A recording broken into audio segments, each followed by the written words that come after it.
बिहार में सत्ताधारी गठबंधन में जेडीयू और बीजेपी के बीच सब कुछ ठीक ठाक नहीं चल रहा है। गठबंधन की गांठ ढीली पड़ रही है। छोटे भाई से बड़े भाई की भूमिका में आई बीजेपी के नेता पूरी तरह पत्ते नहीं खोल रहे, लेकिन पार्टी की बैठकों में ये अपने दिल की बात कहने से गुरेज नहीं कर रहे। इस बात का संकेत बिहार सरकार के पंचायती राज मंत्री सम्राट चौधरी ने औरंगाबाद में आयोजित भारतीय जनता युवा मोर्चा की प्रदेश कार्य समिति की बैठक में दिया। बैठक में उन्होंने कार्यकर्ताओं के समक्ष गठबंधन की मजबूरियां गिनाई। दरअसल हाल ही में नरेंद्र मोदी के नेतृत्व वाली एनडीए 2 की सरकार में 2 साल बाद जेडीयू भी शामिल हो गई।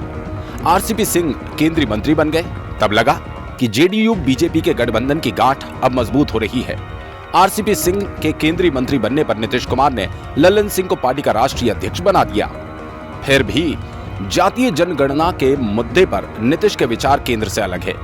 भारतीय जनता युवा मोर्चा की प्रदेश कार्य समिति की बैठक में मंत्री सम्राट चौधरी ने कहा कि हम बिहार में गठबंधन की सरकार चला रहे हैं, जबकि अन्य राज्यों में बीजेपी स्वतंत्र काम करती है, चाहे यूपी हो या फिर एमपी।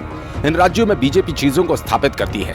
उन्होंने कहा यह स्वाभाविक है कि जब नेतृत्व आपका होता है तब चीजें आसान हो जाती है, लेकिन बिहार में हम लोगों के लिए बहुत चुनौती है।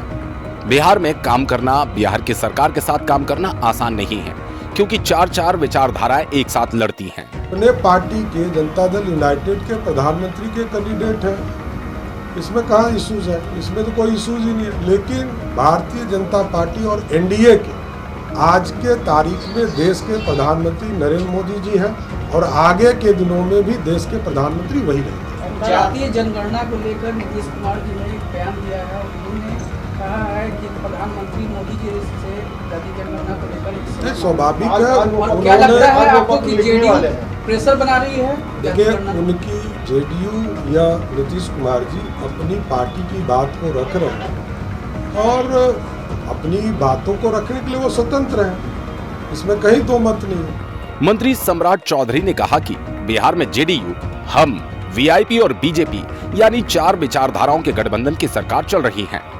ऐसी परिस्थिति में बहुत सी चीजों को सहना भी पड़ता है। उन्होंने कहा गठबंधन के नेतृत्व में नीतीश जी आज 43 सीट जीत कर आए और बीजेपी ने 74 सीटें जीती। फिर भी हमने मुख्यमंत्री जेडीयू को दिया। नीतीश कुमार को हमने मुख्यमंत्री माना, ये कोई नई बात नहीं।